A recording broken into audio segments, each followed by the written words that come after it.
We've been learning a lot about Andrew Jackson, in particular his policy on Indian removal. We've read a document analysis of his address to Congress on Indian removal. Now, what I'd like to do is go through the acquisition of land throughout U.S. history. And to do that, we have to go back to the beginning chronologically of what we've been learning and go through it westward, because really that is the reason for Indian removal, is western expansion. So to start with, we need to talk about the Treaty of Paris in 1783, which is what ended the American Revolution. The British granted the American colonies not only their original colonial land holdings, but additional land holdings all the way up to and including the Mississippi River. Following the Revolution and into the early Republic, there was the Louisiana Purchase. The western border of the U.S. previous to this was the Mississippi River, but the port of New Orleans was very, very valuable. And after it had been turned over from France to Spain and then back to France again, President Jefferson sends an envoy to France to offer up to $10 million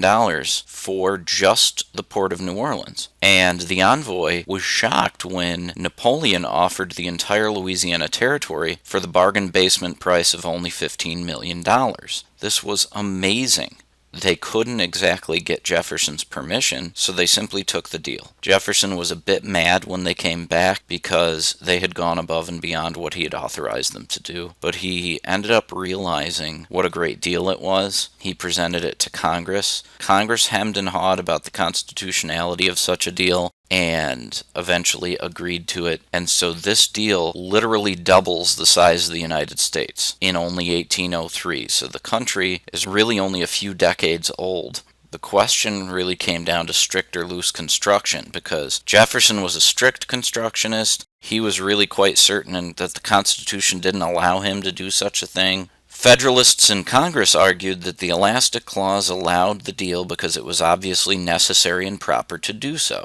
Jefferson agrees, the remainder of his party, the Democratic Republicans, agree, and the Federalists and Democratic Republicans in a bipartisan vote signed the treaty with Napoleon to take on the Louisiana Territory. In 1819, Florida is ceded to the United States by Spain. There had been some fighting back and forth. Andrew Jackson himself, as a matter of fact, led some raids into Florida to disrupt Spanish trading. The Spanish really just got sick and tired of it and handed it over to the United States, which was the goal of Andrew Jackson's raids. In 1845, Texas was annexed. This was after a period of Texas independence. We will go through this in a little bit more detail when we talk about James K. Polk and Manifest Destiny.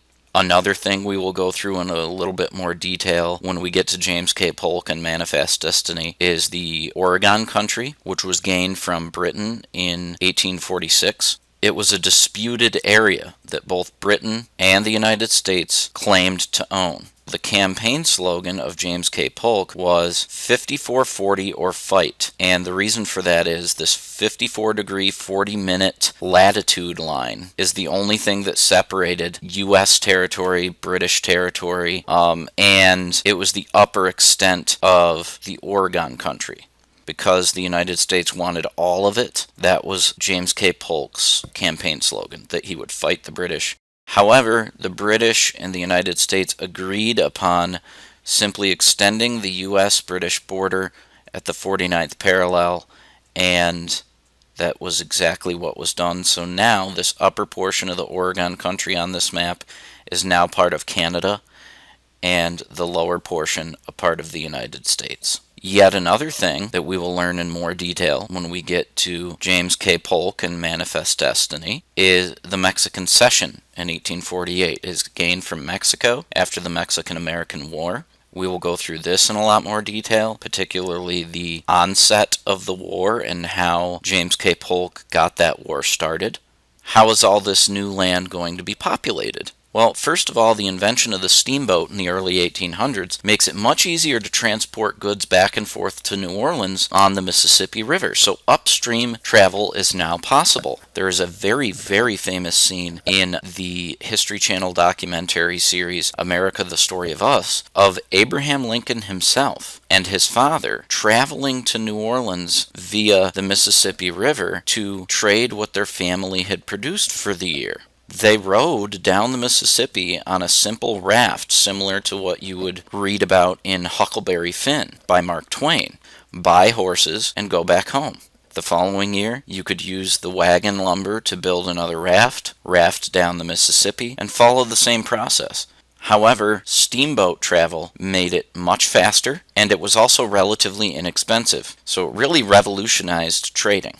Second, the development of canals also made speedier transportation of goods a lot easier. The completion of the Erie Canal in 1825 is one of the most famous examples because it connected the ports of New York City to the Great Lakes. Once New York City is connected to the Great Lakes are connected to the Mississippi River, and the Mississippi River is connected to the Atlantic Ocean, which is connected to New York City. So you have more or less encircled all of what is the early United States. There are very few settlers west of the Mississippi River, so probably 99% of the American population can be serviced via canals and steamboats. And lastly, third, the expansion of the use of railroads from the 1830s to the 1850s using the very same steam technology from the steamboat also sped up transportation. So all of these advancements and investments were made possible due to steam.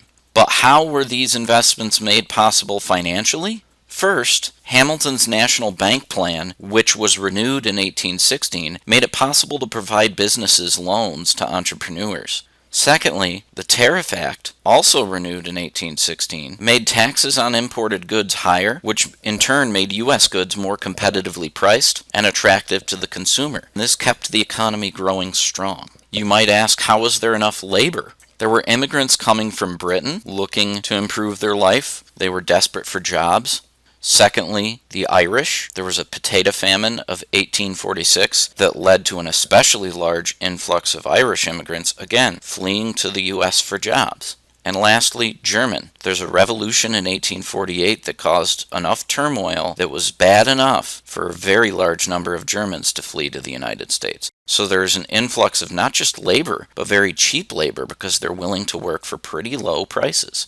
A lot of this can be summed up into the term Henry Clay's American system. All of this stuff above, when you combine it, is known as the American system. The reason this is credited to Henry Clay is because he strongly encouraged the renewal of Hamilton's National Bank and the protective tariffs. Clay also stressed the importance of improving the nation's infrastructure, specifically its transportation systems, hence the boom in the use of steamboats and trains over the coming decades. These improvements, along with the continuation of Henry Clay's financial plan and the protective tariffs, led to a lot of economic growth that can really be attributed directly to Henry Clay's stance and his American system. Some inventions that made doing business in the United States a lot easier. Both inventions were Eli Whitney's idea. Eli Whitney invented a musket that could be repaired using identical parts. It also made mass production much easier. The same concept is used in factory machines right through today. Next, the cotton gin. This is also invented by Eli Whitney. This machine made separating cotton from its seeds much easier, which boosted cotton production in the South and better supplied northern textile mills as well as textile mills in Europe. One might think that fewer slaves would be needed as a result of the cotton gin because the machine does quite a bit of the work. However, the opposite happened. More slaves were needed to cultivate more land to produce more cotton to run through the cotton gins and send to textile mills. So the cotton gin actually, in an ironic way, leads to an explosion in slavery, even though, in theory, you would think that the cotton gin doing much of the work for you would require less human labor. That's not the case. This is the end of the presentation. Please make sure that you go to the website and take the online quiz. Make sure you use your notes so that you score very well. There's no reason you shouldn't get a perfect score. Thank you. See you in class.